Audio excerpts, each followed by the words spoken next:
So I've got Gary Jordan here, a good friend of mine, and he brought along some of his great wines that you're going to tell us about it, Gary. I mean, it won amazing awards as well. So you know the dish that I'm making. Tell us about this wine, please. Well, I've brought along some special festive wines that I thought that would really go well with this. We might as well get cracking on this first wine because I tell you, it's real thirsty work. And I see nicely chilled. Yeah, That's of course, I like it. of course. No ice in it, you notice? No. No, we don't put ice in our wines here. Gary, tell me, first of all, I mean, talking about that temperature, when it comes to white wine, I mean, I don't want to generalize to say white wine, only white wine. Yeah. But temperature-wise, I mean, especially this time of the year? Yeah, I think, look, you know, once you get to Christmas and it's a much warmer season, it really depends on what's in your glass. I mean, you know, really chilled Sauvignon Blanc is great coming straight out of the fridge. Something like a top Chardonnay, you'd want that just slightly warmer, you know, out of the fridge for a few minutes, and that's kind of when all the flavors really come out. Okay, so tell me, I mean, beautiful color on this wine. Yeah, it's amazing. This is our top Chardonnay. Comes from the best single vineyard site on the farm. And you know, Kathy and I both absolutely love Chardonnay. Great Burgundy-style Chardonnay. So, you know, there's so many people in the world who, when we go to a wine show, they say that please pour them anything but a Chardonnay. It's really the style of wine that people don't like. So, you know, if there's too much wood in it, and one thing that we learned is that people don't want to be carpenters to get through a glass of wine. Yeah. You know, it's got to be concentrated from the vineyard to be able to handle up any kind of new wood that you add into it. But this is quite an elegant wine. Yeah, and you notice it's called the whole 9 yards. We literally go the whole 9 yards to make it. It was Richard Branson who named it that, in fact. Really? Yeah, at the launch of his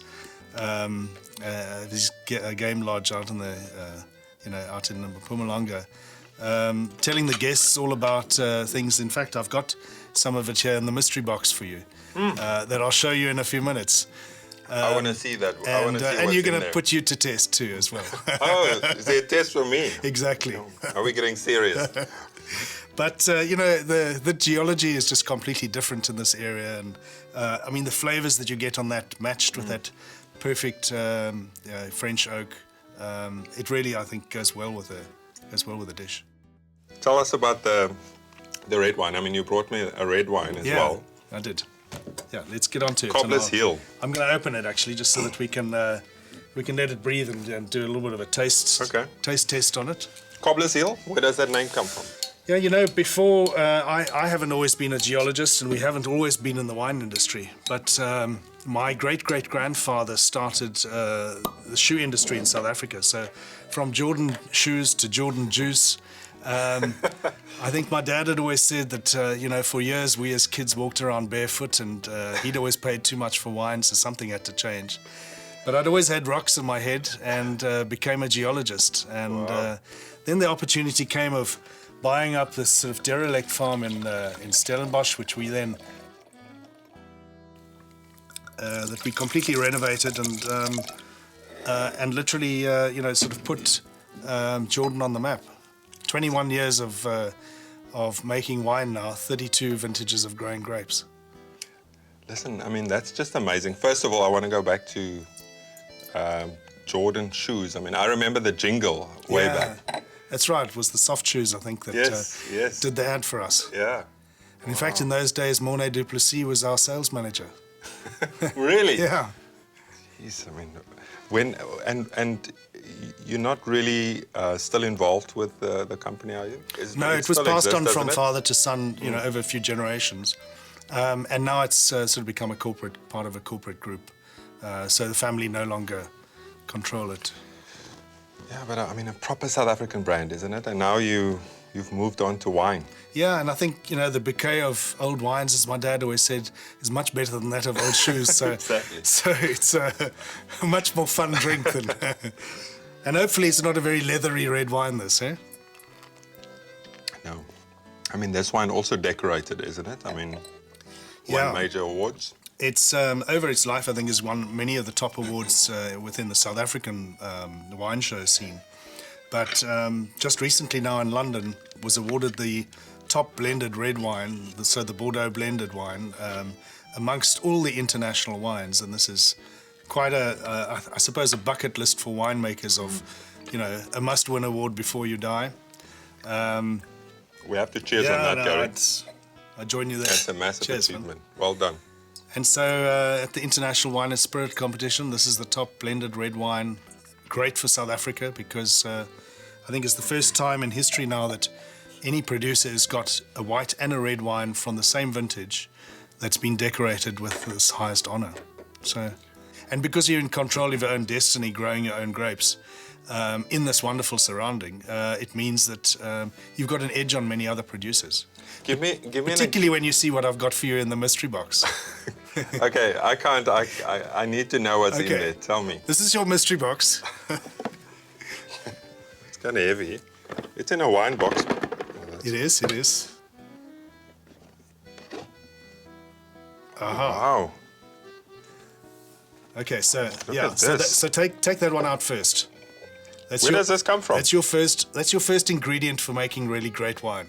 This is what the whole of Stellenbosch is based on. So these are 600 million year old granites, absolutely amazing granite, and that's what gives Stellenbosch such a special flavor and taste. Is this quite high up? Yeah, so it's really from the base of where Stellenbosch town is, all the way up to the top of all the hills around in Stellenbosch. And then when you look at the next few ingredients that we're gonna bring out. Now beautiful this is absolutely pure white quartz, and there's a geological fault that runs down through Stellenbosch Kloof, through our farm. It's quite incredible because it obviously affects the drainage. You've got this great environment to grow great Chardonnay, but the sun reflecting off there back underneath the bunches again, I mean, that gives 9 yards the edge on many other people. So, and that whole field is just littered completely white with this quartz. It's quite it's a lovely environment, I think. And this one? Now that's quite special. You It notice looks beautiful. Yeah. So the gold is not just the gold medals that the wines get, but also there's a little bit that's actually fool's gold in the rocks itself. But feel how heavy it is.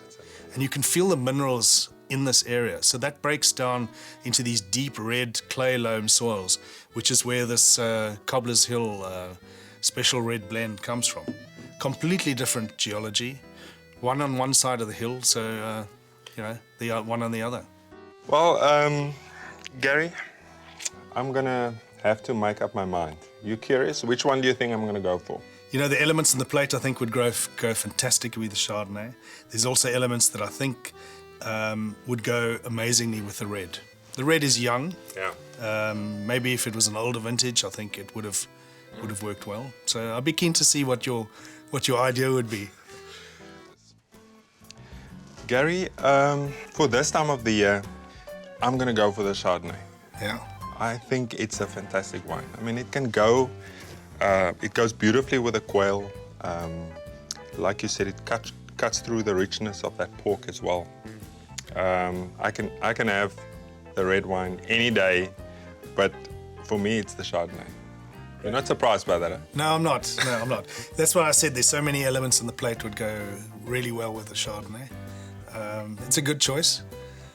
You're going to go the whole 9 yards, having I'm going the whole having nine made yards. this.